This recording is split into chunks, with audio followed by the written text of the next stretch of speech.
Welcome to Live Magically with Dr. Ashley Olivine. This is my blog, online video channel, and podcast in one. It's the same content on all three platforms, so if you catch one, you catch them all. I'm so glad you're here, and I'm thrilled to journey with you.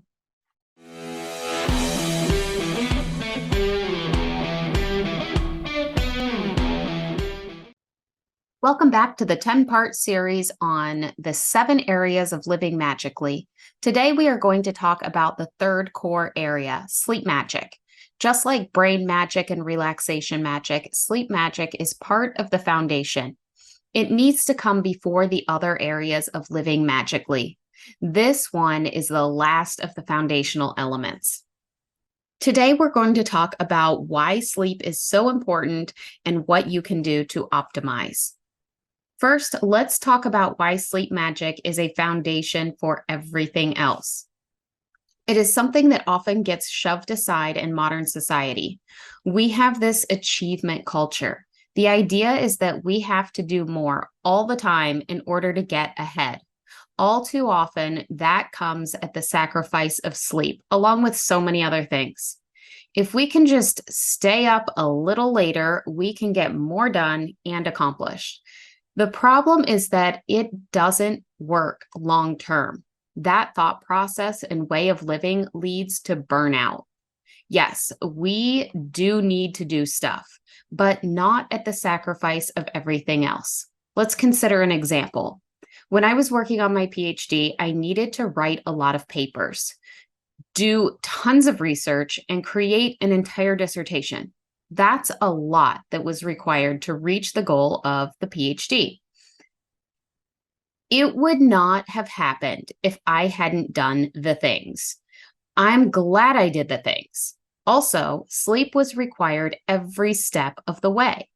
When I had enough sleep, I could research quickly and write really good papers. However, when I was exhausted, my brain just didn't work as well. I actually had a baby while working on my PhD, so sleep was impacted. Staying up late, waking up early, and getting too little sleep, it happens sometimes. Airlines still aren't scheduling their flights around my sleep schedule. Babies and sometimes even kiddos need mom in the middle of the night. It happens, and that's okay. Sleep magic saves time. Going back to the PhD example, sometimes I had to take a nap before writing a paper. It ended up being the time-saving option. As moms, our sleep isn't always regular. It can go through phases. Other things impact it too, like jobs working different hours. That's okay. We can find ways to work with it. So when I sat down to write papers, I wanted to make sure my brain was rested enough. It didn't have to be perfect, but the thought processing had to be effective. If not, I would go to bed or take a nap.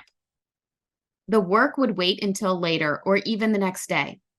This is connected to time magic because I had to plan enough ahead to have time for both sleep and writing papers. When my baby got a little older, I no longer had to be up with her in the middle of the night every single night. Then I could have more structured day and night routines. The naps weren't needed as often. Now let's look at the time and productivity calculation. Sleeping an hour and a half to 2 hours is enough for a sleep cycle. If I could get 8 to 9 hours of sleep at night, I was good to go. Remember, the body needs more sleep if we are fighting germs, have a health condition, work out, or are facing mom stuff like feeding babies and holding the emotional load. The mind needs extra sleep too. If we're going through some emotional stuff, we need more sleep. Women need more sleep than men. This idea of 6 to 7 hours of sleep per night just does not cut it in my world. If the 8 to 9 hours didn't happen, I needed a nap. 2 hours would typically do the trick. I would set an alarm for 2 hours unless I really needed to catch up, and I'd take a snooze. Usually, I would wake up shortly before my alarm. Then I would spend a couple of hours working on a paper. For simplicity, let's call it 2 hours of napping or 2 hours more of sleep at night, plus 2 hours of researching and writing together. That 2 hours of time working on my paper was focused time. It was efficient. I researched and wrote and could get a paper completed quickly. Now, let's consider the brain on too little sleep. I would procrastinate before even turning on my computer. That's 15 minutes gone. Then the computer turned on, and maybe I would just check social media really quick. A link or spark of interest would lead to an internet search. Oops, there goes 30 minutes. Time for a snack? Probably. That recipe looked good. It wouldn't take too long to whip it up. Okay, time to really get going after about an hour of procrastination. The research would take longer, much longer. Why was everything so confusing? I would have to read the same thing multiple times. Then I would get off track and take things in a different direction. Maybe I would research something else interesting. Again, just really quick. 2 hours later, no words would be written. After maybe an introduction paragraph, the baby would wake up.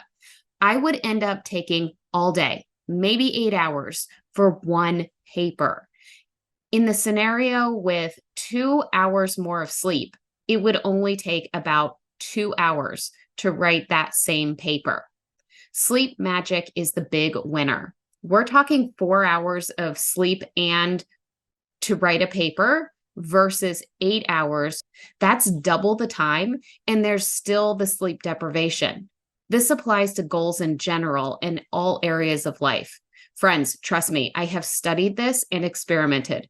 Sleeping is the time-saving way to go. Sleep deprivation leads to losses in productivity, plus physical and mental illness. That's science. Prioritizing sleep is how we reach those long-term goals. Let's talk about short-term versus long-term. Back to the PhD and paper writing example. Yes, I can and have powered through a paper at the last minute when exhausted. When the deadline came up too quickly, I did make it happen. However, it wasn't sustainable. It worked for that paper and maybe another. It never would have worked for the entire collection of PhD requirements. I may have been hospitalized had I attempted that. Perhaps that sounds silly and maybe extreme, but sleep deprivation is often a big element of chronic illness. Sleep magic is 100% essential for the body and mind. It's when we repair, heal, and grow. Consider all the other areas of living well. Sleep is needed. Nutrition, for example, is linked to sleep. Our bodies rest and digest together. We need sleep to process nutrients. Also, it's behavioral. It's a lot harder to eat healthy foods, make healthy decisions, and cook healthy meals when exhausted. Physical movement is linked. Let me tell you about my workouts when exhausted versus rested. It's a difference of about a good 3 minutes per mile when running.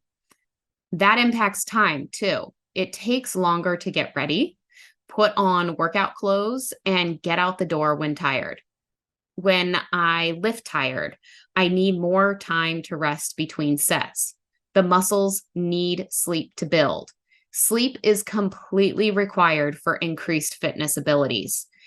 If you have any athletic goals, then you owe it to yourself to sleep enough and to sleep well enough.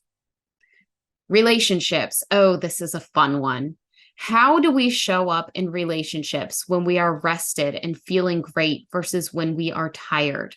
Sleep is like filling up the patient's bank account. We have tons of patience when we're rested and thriving. On the other hand, that patient's bank is empty when we're depleted. Do you know what I'm talking about? People get snappy without enough sleep. This is where arguments thrive. It's hard to have compassion and see things from the other point of view. We're just so exhausted and want it to stop. Take two or more tired people and nobody understands one another. Reverse that sleep debt and allow the most important relationships to thrive. Sleep fuels life purpose and beliefs. With a rested, clear mind, we are able to navigate anything that comes our way.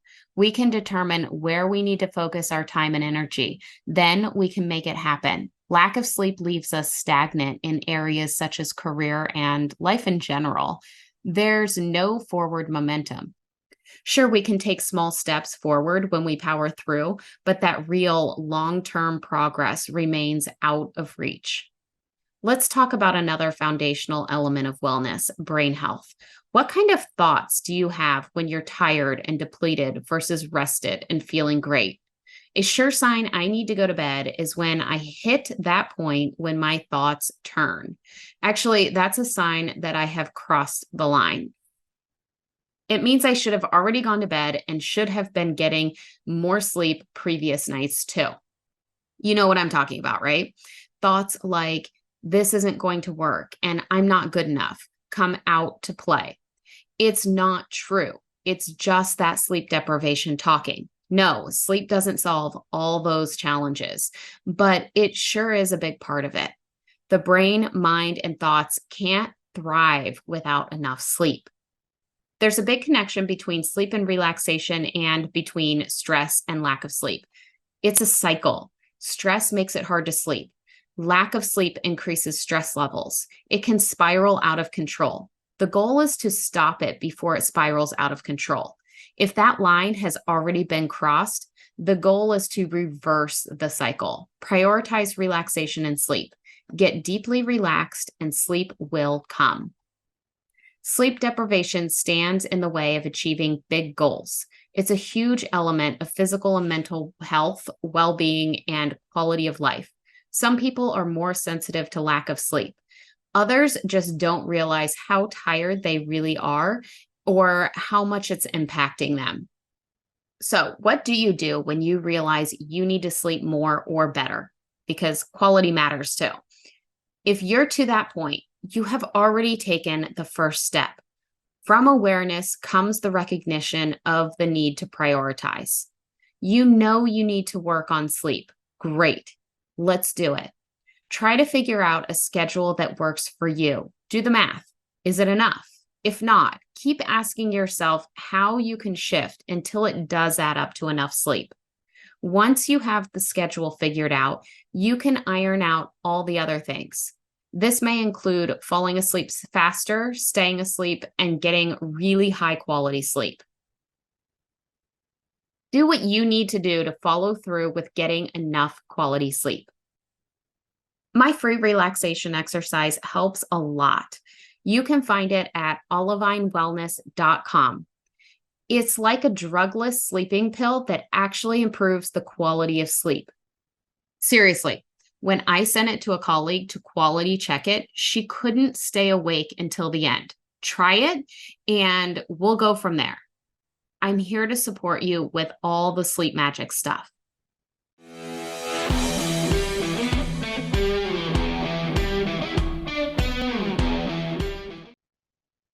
Please share this content with anyone you feel would benefit. I want to help as many people as possible to live magically.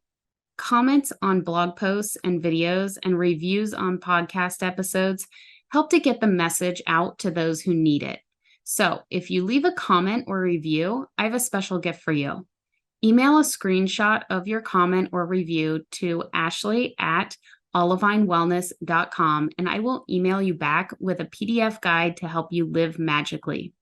Do you have a question for me, or would you like some help with a challenge? Let me know what's on your mind or what you're facing. I use your messages and feedback to come up with content to share, so you may get a response by way of blog post, video, and podcast. Keeping your identity 100% anonymous, of course. Make sure to visit olivinewellness.com to get a free recording of Drop the Stress and Thrive sent right to your email inbox. This is the perfect resource to help you as you start to live magically. Thank you so much for being part of my community and have a magical day.